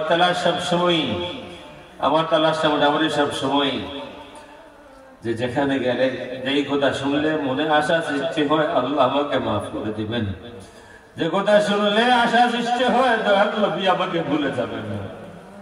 সবাই ভুললেও নবীজি আমাকে বলবেন না। মাকাম মাহমুদের বিশুদ্ধ তাফসীর হলো, গ্রহণযোগ্য তাফসীর হলো টোটাল আহলুস সুন্নাত ওয়াল জামাতের কাছে মাকাম মাহমুদ হলো আশ-শাফাআ। শাফাআ দুই ধরনের, একটি হচ্ছে শাফাআতুল উযমা, সমস্ত সৃষ্টির জন্য, আহলুল মাহশার সমস্ত সৃষ্টির জন্য শাফাআত করা। আর দ্বিতীয়টা হচ্ছে আশ-শাফাআ লিউম্মতিহি, তার উম্মতের জন্য শাফাআত করা। যেটাই হোক, এই দুইটা তাফসীর শুদ্ধ, যাই হোক না কেন এখানে রাসূলের শান আলোচনা হয়েছে। আসা আন ইয়াবআসাকা রাব্বুকা মাকামান মাহমুদা। আমরা আযানের পরের দোয়া আমাদের আকাবির উলামায়ে কেরাম যারা ছিলেন সকলেই গুরুত্ব দিতেন, কারণ এই দুয়ার মধ্যে মাকাম মাহমুদের কথা আছে। আল্লাহুম্মা رب هذه الدعوة التامة والصلاة القائمة آت سيدنا محمدا الوسيلة والفضيلة والدرجة الرفيعة وابعثه مقاما محمودا الذي وعدته وابعثه مقاما محمودا। সুতরাং এই আযানের দোয়াটাকে গুরুত্ব দেওয়া হয়, আহলুস সুন্নাত ওয়াল জামাত গুরুত্ব দেন। হাত তুলেন বা না তুলেন, হাত তোলাটা উত্তম, কেউ না তুললেও ওকে, হাত না তুলেও এই দোয়া করা যাবে, তবে হাত তুলে এই দোয়াটা করা উত্তম। আমরা এটা বলছি, হাত তোলার দলিলও আছে। তো যেহেতু আযানের দোয়ার মধ্যে ওয়াবআসু মাকামান মাহমুদা এই কথাটা আছে, টোটাল আহলুস সুন্নাত ওয়াল জামাত পুরা বিশ্বের দোয়াটাকে গুরুত্ব দেন, কারণ মাকাম মাহমুদ রাসূলের শান। আমি কে? রাসূলের শান আল্লাহ বুলন্দ করেছেন, কিন্তু মাকাম মাহমুদের সাথে আমি গুনাহগারের সম্পর্ক আছে। মাকাম মাহমুদের তাফসীরের সাথে আমি গুনাহগার এবং খারাপের সম্পর্ক আছে। এই কারণে প্রতিবার আযান শোনার পরে দোয়া করে, আল্লাহ তোমার হাবিবকে মাকাম মাহমুদ দিও যার ওয়াদা তুমি করেছো। মাকাম মাহমুদ সেই মাকাম যেখানে গেলে নবীজি আমার জন্য শাফাআত করেন। বুখারীর হাদিস আছে, সমস্ত আপনারা তো বুঝেন, মানে বুখারী আসলে হাসরের ময়দান আরামের কোনো জায়গা না। এখানে এটা কোনো কমিউনিটি সেন্টার না যে সেখানে গিয়ে সকলেই চেয়ারে বসবো আর সিংহাসনে বসবো। মাহশরে হাদিস হলো ইদা কানা ইয়াউমুল কিয়ামা মা জান্নাসু বা'দুহুম, খুব খেয়াল করে শুনবেন, বুঝে আসবে। আল্লাহ রাসূল ইরশাদ করেন ইদা কানা ইয়াউমুল কিয়ামা মা জান্নাসু বা'দুহুম ফি বা'দ, যখন কিয়ামতের দিন কায়েম হবে তখন ঢেউ যেমন ঢেউয়ের সাথে মিশে যায়, মিলে যায়, মানুষ এমন ভাবে পাগল দেওয়ানা হয়ে যাবে, মানুষ মানুষের মধ্যে মিশে যাবে। فيأتون آدم فيقولون اشفع لنا إلى ربك, সমস্ত দুনিয়ার মানুষ, সবাই, সব ধর্মের মানুষ, বাংলাদেশের সব দলের মানুষ, সব মসলকের মানুষ, সবাই ওই দিন বিপদে, ঠিক না বেঠিক? যারা রাসূলকে দোষী মনে করে তারাও বিপদে, আমরা যারা রাসূলকে দোষী মনে করি না, আমরা যারা আকীদা রাখি রাসূল মাসুম, আমরাও বিপদে, সকলেই বিপদে। মজাটা হবে সেই দিন যারা এই বাংলাদেশে বসে এই বয়ান করেছে যে কিয়ামতের দিন রাসূল তার পাপের চিন্তায় পেরেশান থাকবেন, রাসূলের আমলনামা ওজন হবে, ফেল করে তাকিয়ে থাকবেন। মজা হবে সেই দিন, দেখবো এই মাদানী আর এই শেখদের অবস্থা কি হয়। তখন কোন লোকের রাসূলের দরবারে আসে দেখতে চায়? আমার জন্য, আমি গুনাহগারের জন্য হাসরের দিন সব থেকে মজার বিষয় হবে এটা, আমি দেখতে চাই এই মাদানী ভণ্ড শেখ যারা আছে, তারা যারা রাসূলের আইন করে দুনিয়াতে, যারা বিশ্বাস করে রাসূলের আমলনামা ওজন করতে হবে এবং ওজন করে যদি নেক আমল বেশি হয়ে যায় তাইলে তিনি জান্নাতে গেলেন, ঠিক আছে। আর যদি নেক আমল বেশি না হয় তাইলে তারা এতটুকু ভেঙে এখনো বলছে না, তারা বলছে রাসূল পাপের চিন্তায় পেরেশান থাকবেন। তার মানে তাদের আকীদা, বিশ্বাস হলো রাসূলের পাপও আছে, গুনাহও আছে, আর এই কারণে ওজন করা হবে। বেওকুফ, যেখানে আল্লাহ রাসূলের সহিহ হাদিস আছে, বুখারীতেই আছে, এখানে বুখারীতেই আছে, আল্লাহর হাবিব বলেছেন আমার উম্মতের ৭০,০০০ মানুষ বিনা হিসাবে জান্নাতে যাবে।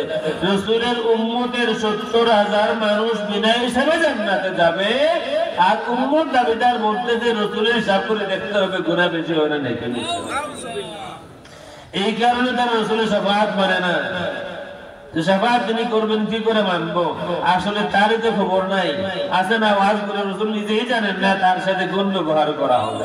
এই ওয়াজও আছে, রাসূল ভালো করেই জানেন তার সাথে কি ব্যবহার হবে, রাসূল ভালো করেই জানেন ইমাম হুসাইনের সাথে কোন ব্যবহার হবে, রাসূল ভালো করেই জানেন আশারে মুবাশশারা সাহাবায়ে কেরামের সাথে কি ব্যবহার হবে, রাসূল ভালো করেই জানেন তার প্রতিটি সাহাবীর সাথে কোন ব্যবহার হবে। রাসূল যদি না জানতেন তাহলে কেমনে বললেন আল হাসান ওয়াল হুসাইন সাইয়্যিদা শাবাবি আহলিল জান্নাহ? এই হাদিস আছে না নাই? রাসূল যদি না জানতেন তার অবস্থা কি হবে? তাহলে কি করে বললেন জান্নাতে সমস্ত নওজওয়ানদের সরদারের নাম হাসান আর হুসাইন? ইয়াজিদ না, যারা তাদের ইমামের নাম ইয়াজিদ রাখছে, যারা ইয়াজিদকে ইমাম মনে করে, অনেক কিছু মনে করে, সংস্কারক মুজাদ্দিদ মনে করে, সেই দিন দেখা যাবে জান্নাতের সরদারের নাম, জান্নাতবাসীদের নাম, জান্নাতবাসীদের সরদারের নাম, ইমামের নাম ইয়াজিদ নয়, হাসান আর হুসাইন। এখন আপনি ইয়াজিদি হবেন না হুসাইনি, হাসানি হবেন, আপনার চয়েস। জান্নাতে ইয়াজিদকে পাওয়া যাবে না। জান্নাতে ইমাম যদি পেতে চান তাহলে হুসাইনি হতে হবে, হাসানি হতে হবে, মুহাম্মাদি হতে হবে। একটু ঘটনা বলি, মদিনা শরীফে কেউ যদি যান হজে বা উমরাতে, রাত গভীর হলে একবার সাইয়্যিদুনা হামজা, সাইয়্যিদুশ শুহাদা হামজা রাদিয়াল্লাহু তাআলা আনহুর জিয়ারতে যাবে। মজা আসতে আসতে আমি বলা যাবে না, শব্দ বলা ঠিক না, একদিনের কথা বলবো। রাত ৩টা ৩:৩০ হবে, জিয়ারতে গিয়েছি, ওটা গ্রাম পাচ্ছে না।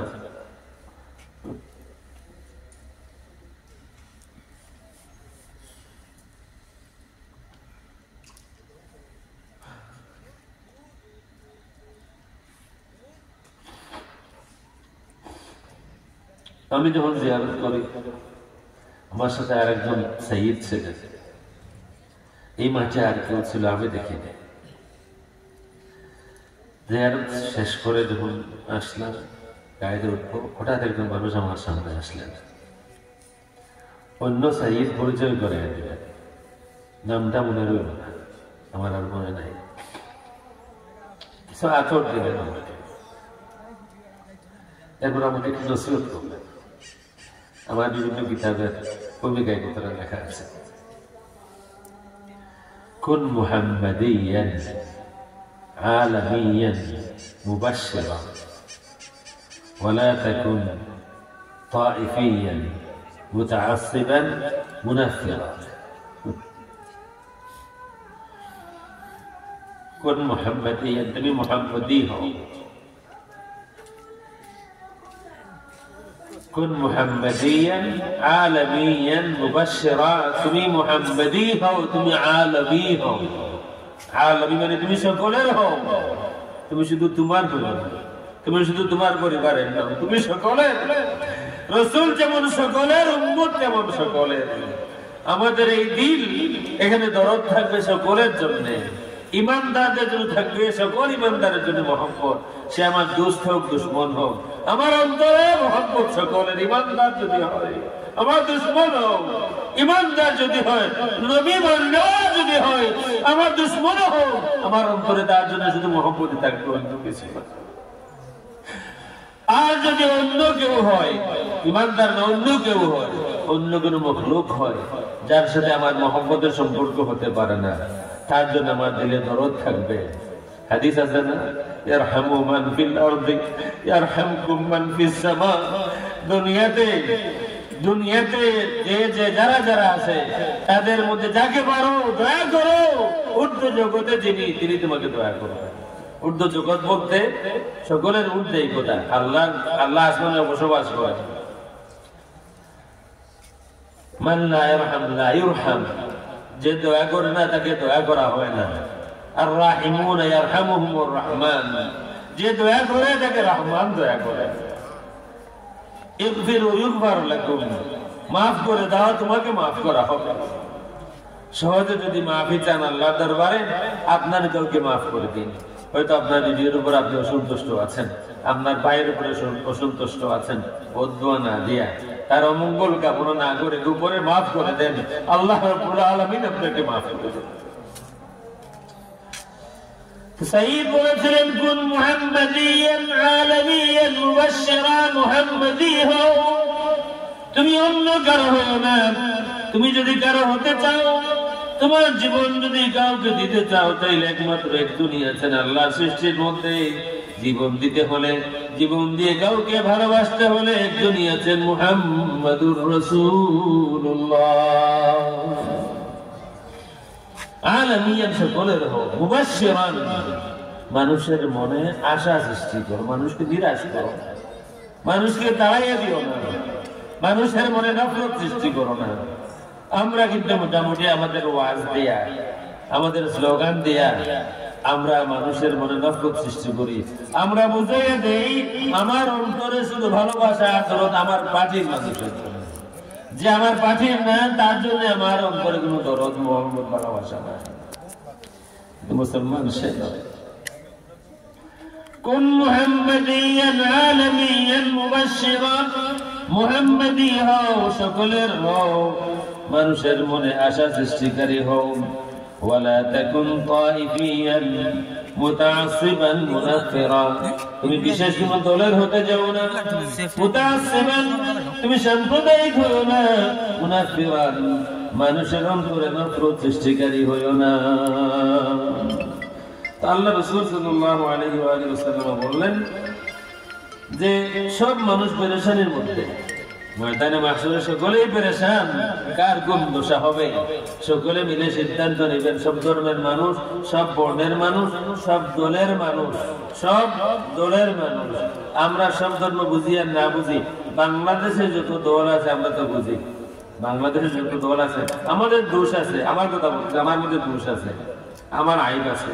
এই কারণে কোনো মানুষ যদি ফেসবুকে হোক আর এমনিতে হোক আমার দোষ চর্চা করে, আমি মাইন্ড করি না। আমি মাঝে মধ্যে এই কথাটা বলি, হয়তো আমার ভাই যেই দোষের কথা লিখলো ফেসবুকে বা বললো, হয়তো এই দোষ আমার মধ্যে নাই, আমার মধ্যে দোষ আছে। তবে আমি যে এই কথাটা বলে বলি, আমরা রাসূলের আইব করি না, রসুলের মধ্যে আইবা সেটা বিশ্বাস করি না, বরং যারা বলে রসুল দোষী, রসুল গুনাহগার, আমরা তাদেরকে হকপন্থী স্বীকার করি না। আমরা মনে করি এরা বাতিলপন্থী, এরা গুমরাহির মধ্যে আছে। উম্মত কোনদিন রসুলকে দোষী সাব্যস্ত করতে পারে না। মজাটা হবে সেই দিন, সব পেরেশানির মধ্যে সকলে মিলে একটা সিদ্ধান্ত হবে, এই কাজ করো, বাঁচতে হবে আল্লাহ দরবারে। দুনিয়াতে ওসিলা মনে না, দুনিয়াতে ওসিলা শিরক। আর সেখানে প্রথম যেই কাজের উপরে সকলে ঐক্যবদ্ধ হবে, সকল একমত হবেন, কোন বুটাবুটি ছাড়া একসাথে একমত হয়ে যাবেন। প্রথমে ওসিলা মানো। আমরা বললে হবে না, চলো বাবা আদমের কাছে যাই, তার কাছে অনুরোধ করি, আদম আপনি আমাদের বাবা, আপনি মানব জাতির পিতা, আপনি, আমরা বিপদের মধ্যে আছি, আপনি আমাদের বাবা সুপারিশ করুন আল্লাহ দরবারে আমাদের পক্ষে। সুতরাং এই পয়েন্ট মনে রাখবেন, হাসরের ময়দানে ওসিলা সবার আগে মানতে হবে, তারপরে মুক্তি শুরু হবে। মুক্তি এখনো হয় নাই, মুক্তির পথে যাত্রা শুরু হলো। প্রথমে ওসিলা মানো। নতুবা তো সেখানে বলতে পারতাম আমরা আদমের কাছে বলে যাবো, আল্লাহর কাছে বলার জন্য আমাদের জবান নাই, দুনিয়াতে এই কথা বলে না, আমরা বলতে পারবো না কেন? ওসিলা কিসের দরকার? সেখানে তোমার জবান থাকবে, তো আদমের কাছে কেন? সবাই হাত তুলো আল্লাহর কাছে, কিন্তু কোনো আলোচনাই নাই, সবাই একমত হয়ে যাবেন। সালাফি খালাফি আহলে হাদিস আহলে হাদিস যত কিছু আছে সবাই, আমরাও সব মিলে একমত, একসাথে একদল, চলো সকলে মিলে ওসিলা তালাশ করি। এমন কারো কাছে যাই যিনি আমাদের সকলের, এমন কারো কাছে যাই যিনি আমাদের পক্ষে সুপারিশ করবেন। প্রথম আদমের কাছে। হাদিসের আবার বুখারী হাদিস ফরজ হলো فيقولون فيأتون آدم فيقولون اشفع لنا إلى ربك। আদম আপনি আমাদের জন্য, অন্য হাদিস আরো লম্বা করে আছে, আপনি আমাদের পক্ষে সুপারিশ করুন আল্লাহর দরবারে। আদম বলবেন লাস্তু লাহা, আমি কারো পক্ষে সুপারিশ করতে পারবো না। আমাদের বাবা আদম তিনি বলবেন আমি কারো ওসিলা হতে পারবো না, আমি কারো পক্ষে সুপারিশ করতে পারবো না। ওয়ালাকিন আলাইকুম বিমূসা, তোমরা মুসার কাছে যাও, ফাইন্নাহু কালিমুল্লাহ। আদম আলাইহিস সালাম বলবেন তোমরা মুসার কাছে যাও, মুসার লকব হলো কালিমুল্লাহ। আল্লাহ রাব্বুল আলামিন তার সাথে কালাম করেছেন। ওয়া কাল্লামাল্লাহু মুসা তাকলিমা, কুরআন শরীফে আছে। তোমরা মুসার কাছে যাও। ফায়াতুনা মুসা, আমরা সকলে মিলে মুসার কাছে। মুসা আলাইহিস সালাম বলবেন আমার দ্বারাও হবে না। ওয়ালাকিন আলাইকুম বিঈসা, তোমরা ঈসার কাছে যাও। কি বলতেছেন? আদম বলতেছেন আমার লাস্তু দেখা, শাফাআত করা, সুপারিশ করা, ওসিলা হওয়া কারোর জন্য আমার কাজ নয়। তুমি মুসার কাছে, তোমরা মুসার কাছে যাও। মুসা বলবেন এটা আমারও কাজ নয়, আমি কারো ওসিলা হতে পারবো না, আমি কারো সুপারিশ করতে পারবো না, আমি কারো পক্ষে আল্লাহ দরবারে হাজিরি দিতে পারবো না। আলাইকুম বিঈসা, ঈসার কাছে যাও। ফাইন্নাহু রূহুল্লাহি ওয়া কালিমাতুহু, কারণ ঈসার লকব হলো রূহুল্লাহ এবং কালিমা, আল্লাহর কালিমা এবং আল্লাহর রূহ। ঈসার কাছে যাও। ফায়াতুনা ঈসা, সকলে মিলে ঈসার কাছে। ঈসাও বলবেন লাস্তু লাহা, না না এটা আমার কাজ নয়। কারো জন্য সুপারিশ করা। যখন আমরা সকলে মুসার কাছে গেলাম, যখন আদমের কাছে গেলাম, আমরা সকলেই আদমের সন্তান। আদম বিনয় করতে পারবেন না, আদম এটা বলতে পারবেন না যে তোমরা আমার সন্তান না, সকলেই আদমের সন্তান। কিন্তু বলবেন আমি বাবা ঠিক আছে, কিন্তু সুপারিশ করতে পারবো না। আমরা যখন মুসার কাছে গেলাম, মুসা আলাইহিস সালাম আমাদের সকলের নবী, আমরাও মানি কিনা? মুসা আলাইহিস সালামকে আমরাও মানি, অন্যরাও মানে। মুসাও তখন বলবেন না ঠিক আছে তোমরা তো আমার উম্মত, আমি তোমাদের জন্য সুপারিশ করবো, বাকিদের জন্য না। বলবেন না সুপারিশ আমার দ্বারা হবেই না, আমার পক্ষের মানুষ বিপক্ষের মানুষ, আমার উম্মত মান্যওয়ালা না মান্যওয়ালা, কারো পক্ষে সুপারিশ করা আমার কাজ নয়, ওসিলা হওয়া আমার কাজ নয়। ঈসার কাছে যাও। ঈসা আলাইহিস সালাম তিনিও তো বলতে পারতেন। ঈসার কাছে যাওয়ার সময় সমস্যা দেখা দেবে, কারণ ঈসাকে সবাই মানে না, আমরা মানি। ঈসাকে আমরা মানি, খ্রিস্টানরা মানে, কিন্তু ইহুদিরা মানে না। ঈসা আলাইহিস সালামকে ইহুদিরা মানে না, তারা মনে করে পণ্য নবী, এই কারণে তারা ফাঁসি দিচ্ছে, তাদের বিশ্বাসে তারা ফাঁসি দিচ্ছে চোরের সাথে। কিন্তু বিপদে পড়লে সব মনীষী ঠিক, বিপদে পড়লে সব মনীষী ঠিক, হাত তুলে দোয়া বেদা। কিন্তু ছেলে যখন জেলে যায় তখন দাঁত হয়ে যায়, এখন হাত তুলে দোয়া। নামাজের পরে হাত তুলে দোয়া বেদাত, কনফারেন্সের পরে সকলে মিলে হাত তুলে দোয়া করলে এটা বেদাত হয়। সুতরাং বিপদে পড়লে সব জিনিসই ঠিক হয়। ঈসা আলাইহিস সালাম বলবেন না, আমার দ্বারাও হবে না, তোমরা যাও আলাইকুম বিমুহাম্মাদ, তোমরা যাও শেষ নবী মুহাম্মদুর রাসূলুল্লাহ সাল্লাল্লাহু আলাইহি ওয়া আলিহি ওয়াসাল্লামের কাছে। এখন খেয়াল করে শুনবেন, ফায়াতুনি, রাসূল বললেন এখন সকল আমার কাছে, হিন্দু, বৌদ্ধ, খ্রিস্টান, মুসলিম, অমুসলিম, কাফির, মুশরিক, আমাদের দেশের সব দল, দুনিয়াতে যত দল আছে, ইসলামের নামে যত বাতিল দল, হক দল, সকলে মিলে সবাই একসাথে। এখন আর দুই দল না, এখন আর বলবে না তোমরা মাজার গুজারি, তোমরা বেদাত, এটা বলবে না। সব মিলে বিপদে আমরা আছি, সব মিলে চলো। এখন মুহাম্মদুর রাসূলুল্লাহ ছাড়া আর কোনো উপায় নাই। আমরা এখানে আসলাম, আসার পরে যখন আবদার পেশ করা হবে যে আমরা জায়গায় জায়গায় গেছি, আমরা আদমের কাছে গেছি, জায়গা পাই নাই, মুসার কাছে গেছি, জায়গা পাই নাই, বলেছেন আমি এই কাজ পারবো না, ঈসা আমাদেরকে স্থান দেন নাই, আপনি সর্বশেষ। যদি আপনি বঞ্চিত করেন, আপনি যদি আমাদের পক্ষ না দেওয়ার কোনো উপায় নাই। সকলে বলেছিলেন নাসুলাহা, আমার দ্বারা হবে না। আল্লাহ রাসূল বিলকুল চিন্তা করবেন না যে এখানে আমার দলের মানুষ কিনা, আহলে সুন্নাত ওয়াল জামাতের মানুষ কিনা, আমাকে কে মানলো কে মানলো না সেটা দেখবেন না, সাথে সাথেই বলবেন দুনিয়ার মানুষ হলো সুপারিশ করা আমার কাজ, ওসিলা হওয়া আমার কাজ, মানুষের জন্য, গুনাহগারের জন্য আল্লাহর দরবারে সিজদা দেওয়া আমি মুহাম্মদুর রাসূলুল্লাহর কাজ।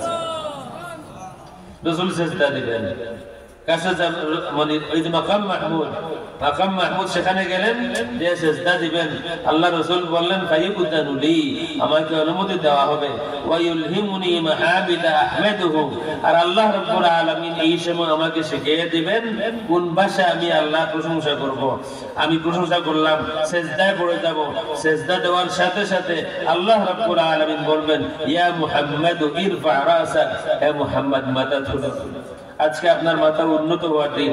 আমি আমার বিভিন্ন আলোচনায় বলি হাসরের ময়দান আর কিছু না, আল্লাহ রাসূলের শান আর আজমতকে জাহির করার এক মাহফিল ছাড়া আর কিছু না। হাসরের ময়দান রাসূলের শান আর আজমত প্রকাশ করার দিন। হাবিব আমার সিজদা আছে, মাথা নত করার দিন আপনার নয়, আজকে আপনার মাথা উন্নত হওয়ার দিন। মাথা তুলুন, কুল ইউসমা আলাক, বলুন কি বলতে চান, শোনা হবে। সওয়াল করুন, কি সওয়াল করতে চান, দেওয়া হবে। ওয়াশফা তুশাফা, শাফাআত করতে চান, কার জন্য সুপারিশ করবেন বলুন, আপনার শাফাআত কবুল করা হবে। আল্লাহ রাসূল বলবেন উম্মতি উম্মতি, আল্লাহ আমার উম্মত আমার উম্মত।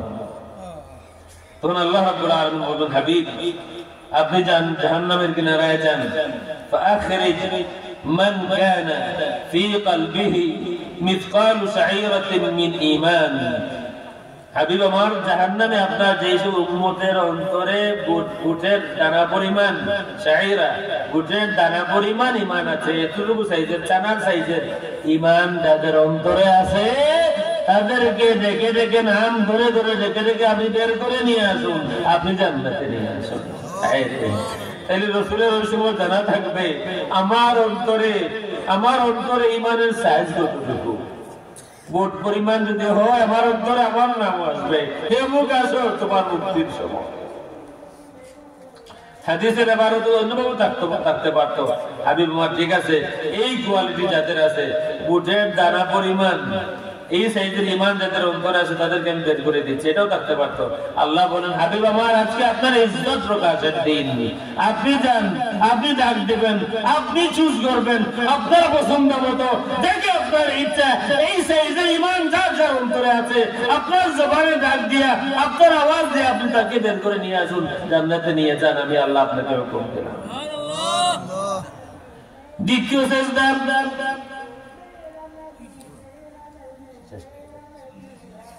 দ্বিতীয় সিজদা আবার আল্লাহ রাব্বুল আলামিন বলবেন হাবিব আমার ইরফা রাসাক ওয়া তাকলুন, কুল ইসমা লাক, বলুন শোনা হবে। সালতু তাসাল করুন, দেওয়া হবে। ওয়াশফা তুশাফা, সুপারিশ করুন, কবুল করা হবে। আল্লাহর হাবিব সাল্লাল্লাহু আলাইহি ওয়া আলিহি ওয়াসাল্লাম দ্বিতীয় সিজদাতে বলবেন আল্লাহুম্মা উম্মতি উম্মতি, আল্লাহ আমার গুনাহগার উম্মতকে maaf দাও, আমার গুনাহগার উম্মতকে maaf করে দাও। আল্লাহ রাব্বুল আলামিন আবার বলবেন, হাবিব জাহান্নামের কিনারা যান, আপনার উম্মতের মধ্যে যাদের অন্তরে সরিষা দানা পরিমাণ এত ছোট সাইজের ঈমান আছে, তাদেরকে নাম ধরে ধরে ডেকে ডেকে আপনি জান্নাতে নিয়ে আসেন। আল্লাহর হাবিব আবার যাবেন, যার যার অন্তরে সরিষা দানা পরিমাণ ঈমান আছে, রাসূলের জানা থাকবে, নাম ধরে ধরে ডাক দিবেন, অমুক আমার আয়, অমুক আমার আয়।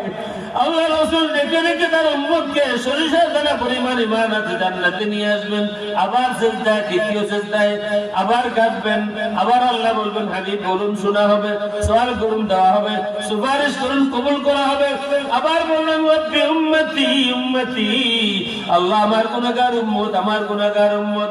আল্লাহ রাব্বুল আলামিন আবার বলবেন, হাবিব জান, ফাখরিজ মান কানা ফি কলবিহি আদনা আদনা আদনা মিসকাল হাববাতি ফারদালিন মিন ঈমান, যাদের অন্তরে সরিষার দানা থেকে আরো ছোট আরো ছোট আরো ছোট, যত ছোট হতে পারে পরমাণু পরিমাণ ঈমান যাদের অন্তরে হতে পারে, হাবিব আমার জাহান্নামে যায় নাম ধরে ধরে আপনার ওই সমস্ত উম্মতদেরকেও নিয়ে আসুন।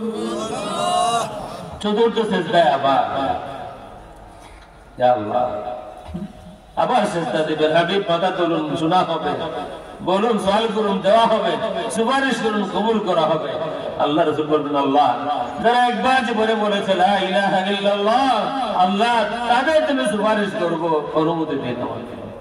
যারা জীবনে একবার বলেছে লা ইলাহা ইল্লাল্লাহ, এখানে লা ইলাহা ইল্লাল্লাহর একটি অর্থ হলো লা ইলাহা ইল্লাল্লাহ ওয়া তামিমাতুহা মুহাম্মাদুর রাসূলুল্লাহ। হাদিসের মধ্যে বা কোরআন শরীফের আয়াতে দেখা নেই লা ইলাহা ইল্লাল্লাহ আছে, শেষে মুহাম্মাদুর রাসূলুল্লাহ যদি নাও থাকে, মুহাদ্দিসিনে কেরামদের মত হলো এর সাথে তামিমাতুহা মুহাম্মাদুর রাসূলুল্লাহ আছে। সুতরাং একটি অর্থ হলো যারা জীবনে একবার লা ইলাহা ইল্লাল্লাহ মুহাম্মাদুর রাসূলুল্লাহ বলেছে আর কোনো আমল করে নাই, অনুমতি দিন আমি তাদের জন্য সুপারিশ করব। আরেকটি অর্থ হলো যারা জীবনে কোনো কুফরি করেনি, কোনো শিরক করেনি, কিন্তু একবার মাত্র শুধু তুমি এক, তুমি ছাড়া কোনো মাবুদ নাই এই কথা বলেছে, আল্লাহ আমার উম্মত হোক আর যেই হোক আমি তার জন্য সুপারিশ করব। তোমাকে মানে তোমার সাথে কাউকে শরীক করে নাই, আমি তাদের জন্য সুপারিশ করব। তখন আল্লাহ রাব্বুল আলামিন বলবেন, ওয়া ইজ্জতি ওয়া জালালি ওয়া কিবরিয়াই ওয়া আযামাতি, আমার হাবিব প্রমাণ হয়ে গিয়েছে আপনি রাহমাতুল আলামিন, আমার ইজ্জতের কসম, আমার বড়ত্বের কসম, আমি আপনার ইজ্জত রাখলাম। আপনি যাদেরকে জান্নাতে নিতে চান, আমি আল্লাহ রাব্বুল আলামিন সবাইকে জাহান্নাম থেকে বের করে দিলাম, সকলে এখন থেকে জান্নাতি হয়ে গেল। এই হচ্ছে রাসূলের সামান্য শান, এটা হচ্ছে মাকাম মাহমুদের বিশুদ্ধ তাফসীর। আমি সেখানে আছি গুনাহগার, আপনি সেখানে আছেন, এই কারণে আমি হাদিসটা বললাম। আল্লাহ রাব্বুল আলামিন আমি যতটুকু আলোচনা করতে পারলাম তার মানে এই নয় যে রাসূলের শান এতটুকু, বুঝেও এটা নয়। আমি সামান্য মতলবের কথা বললাম, যেখানে যেখানে আমি গুনাহগারের কথা আছে, যেখানে এই কথা আছে রাসূল আমাকে ভুলবেন না, কিয়ামতের ময়দানে আমাকে ভুলবেন না, কবরে আমাকে ভুলবেন না। রাসূল তার মওতের সময় ভুলে যাননি, দুনিয়াতে পথে পথে মুহূর্তে মুহূর্তে রাসূলের দোয়া ছিল, আল্লাহ আমার গুনাহগার উম্মতকে maaf করে দাও। আল্লাহ আমরা তোমার শুকরিয়া আদায় করি, এবং নবীর উম্মত আমাদেরকে বানিয়েছো, যিনি উম্মতের মধ্যে তিনি পাশাপাশি করেন না, অমুক আমার আমি অমুক করে না। নবী তিনি যিনি সকলের পক্ষ নেন, শিরক করে নাই, কুফরি করে নাই, আমি তার গুনাহগার হতে পারে সে, আমি তাকে ত্যাগ করব না। আল্লাহ রাব্বুল আলামিন আজকের মাহফিলকে কবুল করুন, আমিন।